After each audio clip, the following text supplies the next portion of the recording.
Hello বন্ধুরা, Indian bike থ্রিডির মধ্যে এই আজকের রাতটা ফ্রাঙ্কলিংকের জন্য ভয়ঙ্কর হতে পারে। কেননা ফ্রাঙ্কলিং যেখান থেকে রেসিং টয় কিনেছিল সেখান থেকে কিছু কালারফুল ডলগুলো তাকে দেখে ফেলে। এই কালারফুল টয়গুলো সাধারণ টয় নয়, রাতের বেলা এদের মধ্যে জীবন চলে আসে। এখান থেকে আমাদেরকে তাড়াতাড়ি বের হতে হবে।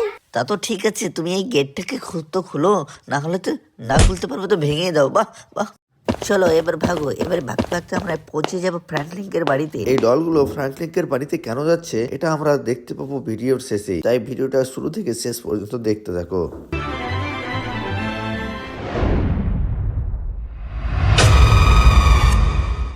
আরে ভাই, এরা তো আবার ফ্রাঙ্কলিংকের বাড়িতে যাচ্ছে। এরা যে কোনো বাড়িতে বা যার বাড়িতে যায় না কেন, সারা বাড়িতে তছনছ করে ফেলে। তাই ফ্রাঙ্কলিংকে খুব তাড়াতাড়ি উঠাতে হবে, না হলে ফ্রাঙ্কলিংকের বাড়িতেও তছনছ করে ফেলবে। আর দেখি এরা বাড়ি গিয়ে কি করে। এরা তো একসঙ্গে খুব তাড়াতাড়ি লিংকের বাড়িতে খুব সহজে প্রবেশ করলো। ও নো, সামনে কার দেখতে পেয়েছে এরা। এই কারটাই ফ্রাঙ্কলিং সেই দোকান থেকে কিনেছিল, সেখান থেকে এরা দেখতে পারে আর জাম্প লাগিয়ে টেবিলের উপর উঠে যায়। এরা তো সব কিছু পারে। ও নো, এবার কী করবে গাড়ির সঙ্গে? ছি ছি ছি, এটা তো হওয়ার কথা নয়। এটা তো পুরো গাড়িটাকে নষ্ট করে ফেললো, এমনকি লাথি মেরে চাকাটাও খুলে ফেললো। এবার কি হবে? গাড়ির উপর লাফিয়ে লাফিয়ে গাড়ির অবস্থা তো খারাপ করে দিল। এমন পাওয়ার এদের আমি আর কখনো দেখিনি। এরা খুব শক্তিশালী, যদি এরা ছোট ছোট, কিন্তু এদের পাওয়ার খুব, যাই কোনো প্রকারে উঠতেই হবে। এ তো শব্দ হওয়া সত্ত্বেও ফ্রাঙ্কলিং উঠছে না কেন? কি করছে ফ্রাঙ্কলিং? এবার আমরা দেখি ফ্রাঙ্কলিংকে। ও নো, ফ্রাঙ্কলিং তো সেই ঘরেই, পার্সের ঘরেই ঘুমিয়ে রয়েছে। এখনো ফ্রাঙ্কলিং উঠছে না। ও নো, এবার উঠেছে ফ্রাঙ্কলিং। কাল রাতে আমি অনেক ক্লান্ত হয়ে গেছিলাম, আমার পিঠগুলো খুব অবস্থা খারাপ। এবার দেখি কিসের শব্দ আসছে যেন, বাইরে কিসের শব্দ আসছিল, আমার ঘুমটাকে ভেঙে ফেললো। কেউ আছে নাকি? কই চারিদিকে দেখছি কিছুই নাই। ও, এটা কি বন্ধুরা? ছোট্ট ছোট্ট ডলগুলো কি করেছে আমার গাড়িকে? আমার গাড়িকে নষ্ট করে ফেললো। আমি তো এদেরকে ছাড়বো না। আমার এই সুন্দর গাড়িটাকে নষ্ট করে ফেললো। আমি কত কষ্ট করে এই টয়টা কিনেছিলাম, আমার কাছে টাকাও কম আছে এখন। কি করব? কোথায় গেল? কোথায় গেল টয়? এ পালাচ্ছে। এদেরকে ধরো ধরো, এদেরকে ধরতে হবে। কেউ আমাকে সাহায্য করো। এরা তো খুব স্পিডে পালাচ্ছে। আরে ইয়ার, এরা তো খুব স্পিডে পালাচ্ছে। তো স্পিডে আমি রান করছি, তাও এদেরকে আমি ধরতে পারছি না। এরা তো কোথায় গায়েব হয়ে গেল, কোথায় অদৃশ্য হয়ে গেল, কোথায় গেল এরা? না, আমি এদেরকে ছাড়বো না। আমার টয়টাকে ভেঙে দিল, কোথায় চলে গেল? আমার টয়টাকে ভাঙার কারণটা কি তাদেরকে বলতেই হবে। কেন ভেঙেছে এর বিচার তো আমার চাই। এখন পর্যন্ত এই গাড়িটা আমি একবারও চালাইনি। কেনার পরে আমি যখন এই গাড়িটা নিই, আমি একবারও চালাইনি এটা কেমন আছে। আমার গাড়িটা একটা ভেঙে দিল। আমি ওনারের সঙ্গে অবশ্যই দেখা করব। এবার কি করা যায়, ওই বলে দিবে এর সমস্যার সমাধান। চলো আমি ওনারের কাছে যাই।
जाने दो ना भाई, अब ये क्या नया ड्रामा है। जाने दो ना भाई, अब ये क्या नया ड्रामा है। जाने दो ना भाई, बीच रास्ते में नहीं खड़े, बीच रास्ते में नहीं खड़े होते हैं। जाने दो ना भाई, बीच रास्ते में नहीं खड़े होते हैं। भाई अब ये क्या नया ड्रामा है। बीच रास्ते में नहीं खड़े होते हैं। जाने दो ना भाई, अब ये क्या नया ड्रामा, जाने दो ना भाई, अब ये क्या नया ड्रामा है। बीच रास्ते में नहीं खड़े होते हैं। जाने दो ना भाई, अब ये क्या नया ड्रामा है। जाने दो ना भाई, अब ये क्या नया ड्रामा है।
तो दोस्तों कैसा लगा हमारा गेम प्ले? अगर अच्छा लगे तो ज़रूर वीडियो को लाइक एंड चैनल को सब्सक्राइब करना मत भूलिएगा। Bye bye.